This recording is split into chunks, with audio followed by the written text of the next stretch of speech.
thème de débat après-midi, c'est la gloire et la grandeur de l'Église. La gloire et la grandeur de l'Église. Pas oublier, mes frères et sœurs, on a parlé de la gloire et la grandeur de l'Église. Nous, l'Église, c'est la plénitude de Christ. D'après Éphésiens, chapitre 1er, le verset 22-23. Éphésiens, chapitre 1er, frères et sœurs, le verset 22-23. Il dit, il a tout mis sous ses pieds et il a donné pour chef suprême à l'Église, qui est son corps, la plénitude de celui qui remplit tout en tout. Nous, l'Église, c'est la plénitude de Christ, mes frères et sœurs bien-aimés dans le Seigneur. C'est-à-dire, mes frères et sœurs, même qui fait partie de l'Église, qui est composé de l'Église, c'est pas un mince affaire. C'est un gros privilège que vous avez en Jésus-Christ. L'Église, c'est la plénitude, mes frères et sœurs bien-aimés dans le Seigneur. Mes frères et sœurs bien-aimés dans le Seigneur, que la grâce et la paix de Dieu soient avec vous tous. Moi, content de retrouver après-midi sur le panel Jésus 100% la vie pour nous partager le point de vie à la gloire de Dieu. Moi, profite de l'occasion pour me saluer papa groupe là, pasteur Jimmy Charles, maman groupe là, Charles, et saluer évangéliste, nous administrateurs, nous, frère Ruger Libin. Nous saluer combattants et frère Jean-Pierre Sekele, frère Ronald, c'est Aziz, c'est Bernadette, c'est Anne-Rose, frère Dossé, docteur Oud-Marie. Nous saluons tout Jacques, tout évangéliste, tout pasteur qui connecté par net, Jésus 100% la vie. Nous saluons Cyril, frère Figaro, madame Figaro. Nous saluons évangéliste Masselin, nous saluons pasteur Grenier, nous saluons frère Ronald, nous saluons à la gloire de Dieu. Nous saluons tous frères et actions qui connectent au réseau Jésus 100% la vie. Nous saluons à la gloire de Dieu et nous avons approché le point de vie qui entre la caille. Mes frères et sœurs, l'Église, c'est l'habitation de Dieu en esprit. D'après Éphésiens, chapitre 2, le verset 18 à 22, mes frères et sœurs, ou même cap témoin. Par lui, nous avons les uns les autres accès auprès du Père dans un même esprit. Ainsi donc, vous n'êtes plus des étrangers, ni des gens du dehors, mais vous êtes concitoyens des saints gens de la maison de Dieu. Vous avez été édifiés sur le fondement des apôtres et des prophètes. Jésus-Christ lui-même étant la pierre angulaire, Jésus-Christ est pierre angulaire. En lui, tout l'édifice bien coordonné s'élève pour être un temple saint dans le Seigneur.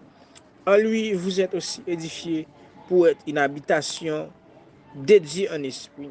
C'est-à-dire l'Église, si on habitation, mes frères et sœurs, nous devons comprendre ça. L'Église, c'est là, mon Dieu, habité, mes frères et sœurs. On a parlé de l'Église, on va parler des 4 murailles, mais on va parler de nous tous qui acceptent Jésus-Christ comme sauveur, nous qui faisons partie de l'Église. C'est non, nous, bon Dieu, habité. L'Église, c'est habitation, bon Dieu.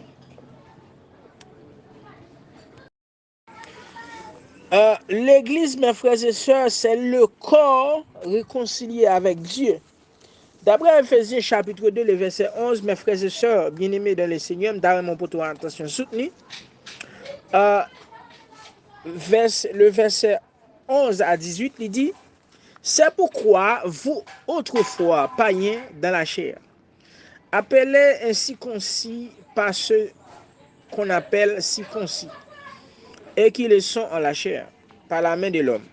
Souvenez-vous que vous étiez en ce temps-là sans Christ, privés du droit de cité en Israël et rangés aux alliances de la promesse, sans espérance et sans Dieu dans le monde. Mais maintenant, en Christ, vous étiez jadis éloignés, vous avez été rapprochés par le sang de Jésus-Christ, car il est notre Père. Lui qui des deux n'en a fait qu'un, et qui a renversé le mur de séparation, l'inimitié, ayant anéanti par sa chair la loi des ordonnances dans ses prescriptions, afin de créer en lui-même avec les deux un seul homme nouveau en établissant la paix. Et, et de les réconcilier l'un et l'autre en un seul corps avec Dieu par la croix, en détruisant par elle l'inimitié. Il est venu annoncer la paix à vous qui étiez loin et la paix à ceux qui étaient près. Car par lui, nous avons les uns et les autres accès auprès du Père dans un même esprit. C'est-à-dire, mes frères et sœurs, l'Église, c'est le corps réconcilié avec Dieu, d'après Éphésiens chapitre 2, verset 11 à 18. Nous faisons un seul corps. Mes frères et sœurs bien-aimés dans le Seigneur, la gloire et la grandeur de l'Église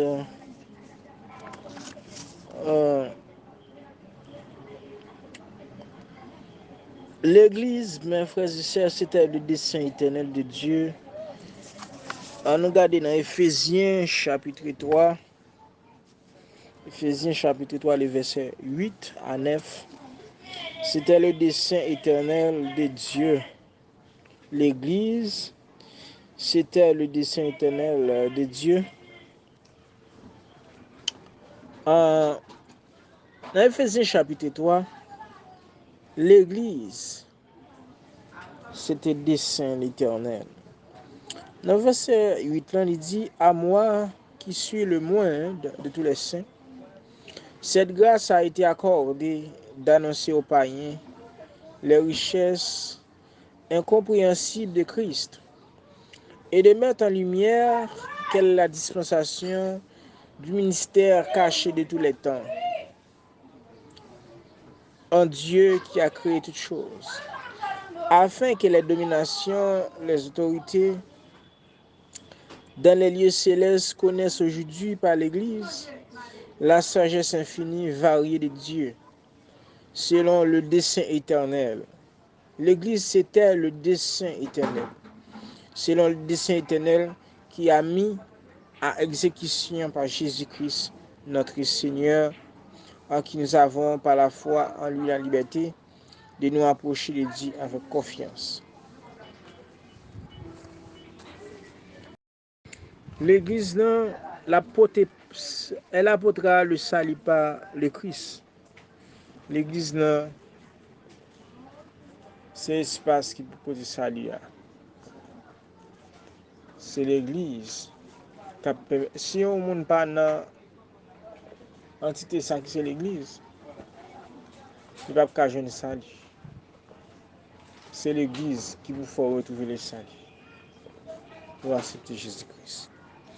D'après Éphésiens chapitre 5, le verset 23, il dit, mes frères et sœurs, et je cite, il dit, car le mari est le chef de la femme, comme Christ est le chef de l'Église qui est son corps, dont il est le sauveur. C'est Jésus-Christ qui a sauvé nous. Mais il a sauvé nous à travers l'Église. Mes frères et sœurs, on nous efforcer nous. Pour nous capables, on nous dépouiller nous de tout ça qui n'est pas bon, de tout ça qui est mal. Qui va faire mettre nous en plaisir, qui va faire sauver un plaisir.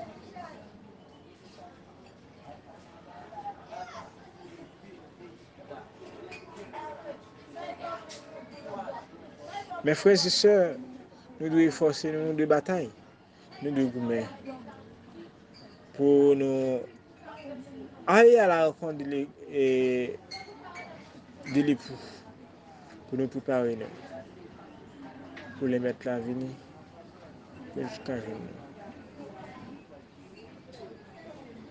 On fait effort, frère Maxime. C'était frère aux amis, frère William Laos, qui te présente au depuis de vie. Que bon Dieu garde, que bon Dieu protège, que j'ai un regard favorable sur moi-même, qu'il permette de toujours être connecté, être attaché, et pour capable paraître comme une vierge qui pure, mais qui va assembler avec les morts.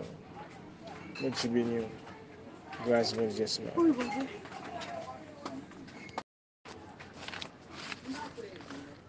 Mes frères et sœurs bien-aimés, nous voyons l'Église, c'est l'armée de Dieu. L'Église, c'est l'armée de Dieu. Même tout le monde t'a pensé en l'autre genre. Mais l'Église, c'est l'armée de Dieu d'après Éphésiens, chapitre 6, le verset 10 à 17. Il dit, au reste, fortifiez-vous dans le Seigneur. Et par sa force toute puissante, revêtez-vous de toutes les âmes de Dieu, afin de pouvoir tenir ferme contre les ruses du diable, car nous n'avons pas lutté contre la chair et le sang, mais contre les dominations, contre les autorités, contre les princes des ténèbres, contre les princes de ce monde des ténèbres, contre les esprits méchants et les célestes. C'est pourquoi prenez toutes les âmes de Dieu, afin de pouvoir résister dans les mauvais jours, et tenir ferme après avoir tout cimenté. Tenez donc ferme, et avouez la vérité pour ceinture. Revêtez la cuirasse de la justice. Mettez pour chaussures à vos pieds les ailes qui donnent l'évangile de paix. Prenez par-dessus tout cela les boucliers de la foi avec lesquels vous pourrez éteindre toutes les traits inflammes du malin. Prenez aussi les casques du salut et l'épée de l'esprit qui est la parole de Dieu. Faites en tout temps par l'esprit toutes sortes de prières et d'explications. Veillez à cela avec une entière persévérance et priez pour tous les saints. Nous, bon Dieu, nous avons l'armée sur la terre qui c'est l'Église. Et chaque monde qui fait partie de l'Église, il a de comporter en soldat, il a de prendre armes, parce que l'Église, c'est l'armée de Dieu.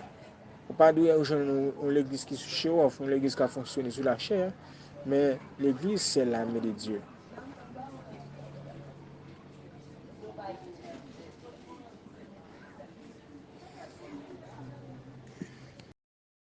Mes frères et sœurs bien-aimés dans le Seigneur, l'Église, c'est le temple du Saint-Esprit de Dieu.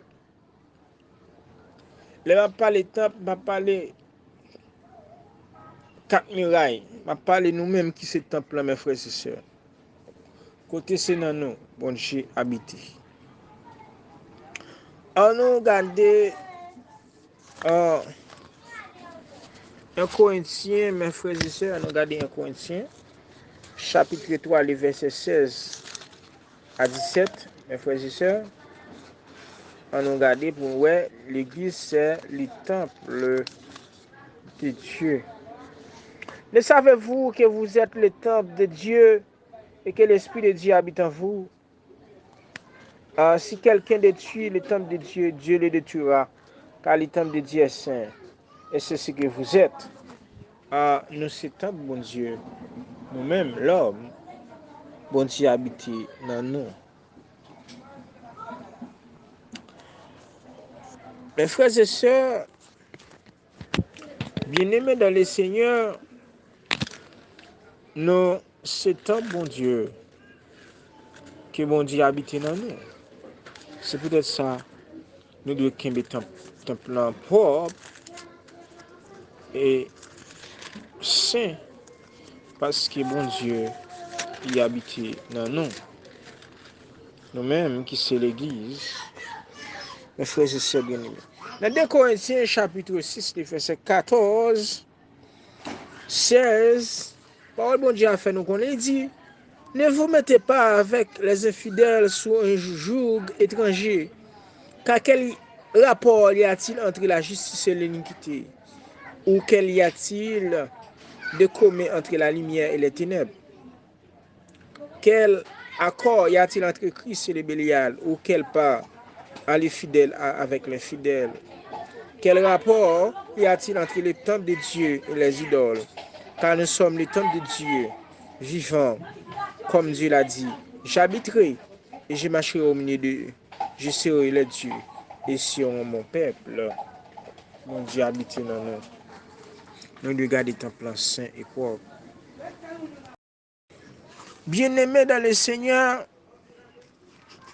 L'église, si bon Dieu gagne une famille, c'est l'église. L'église, c'est la famille de Dieu d'après Éphésiens, chapitre 2, le verset 19.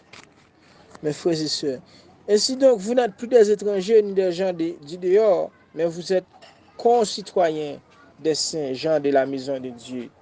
L'église, c'est la famille de Dieu. D'après Éphésiens, chapitre 5, le verset Éphésiens chapitre 5, le verset 1er à 2, il dit: Devenez donc les imitateurs de Dieu comme des enfants bien-aimés, et marchez selon la charité, l'exemple de Christ qui nous a aimés et qui s'est livré lui-même à Dieu pour nous comme une offrande et un sacrifice de bonne odeur. Or, l'Église, c'est la famille de Dieu. Mes frères et sœurs bien-aimés dans le Seigneur,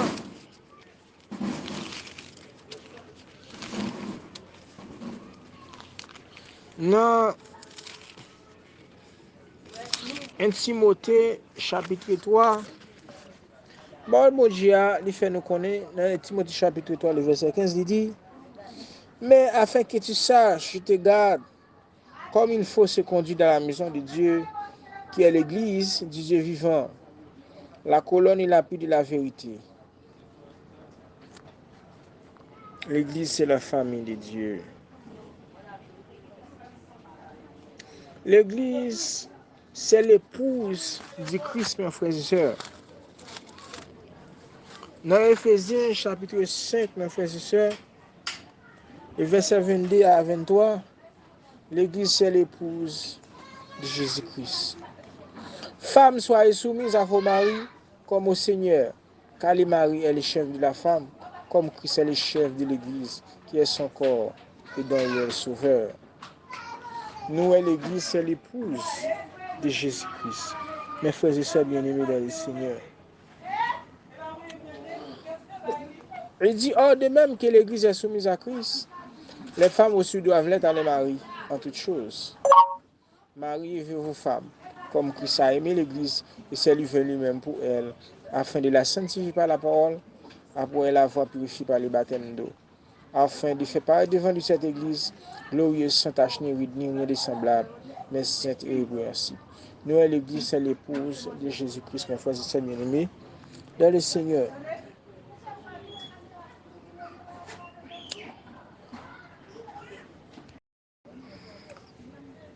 Elle paraîtra glorieuse devant Christ. L'église là, il ne peut pas paraître n'importe Jean. Jean puis le pasteur t'es qu'à penser. Jean et puis l'évangéliste t'as pensé. Jean Gobichop t'as pensé. Jean et puis le psalmiste t'as pensé. L'église n'a pas qu'à paraître devant n'importe Jean, devant Christ. On nous regarde. Dans Éphésiens chapitre 5, et verset 27. Afin de paraître devant lui cette église glorieuse.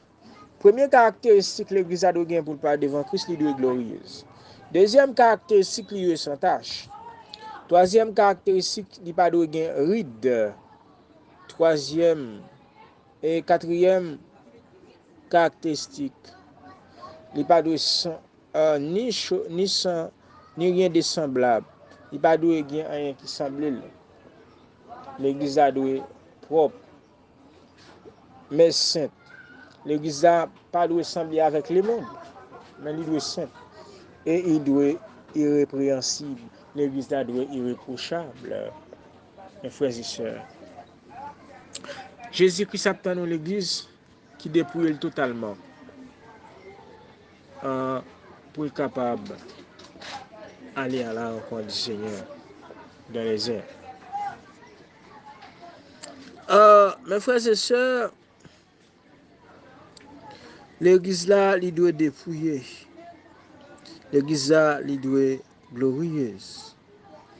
On nous regarde dans 2 Corinthiens, chapitre 11, mes frères et sœurs bien-aimés, dans le Seigneur,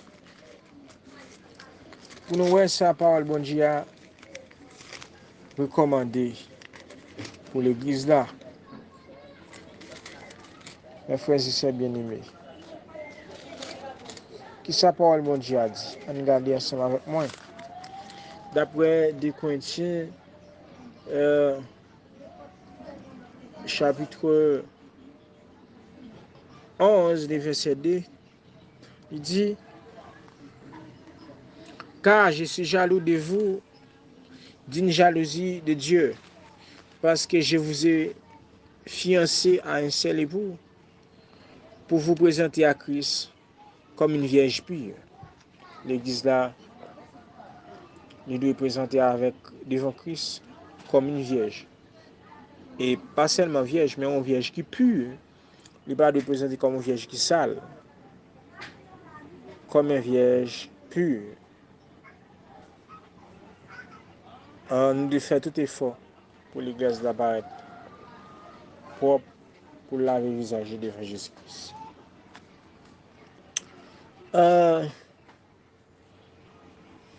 Mes frères et sœurs bien-aimés, nous devons forcer nous pour ne pas être bien devant bon Dieu. Parce que le Seigneur a dans l'église qui est propre. Mes frères et sœurs,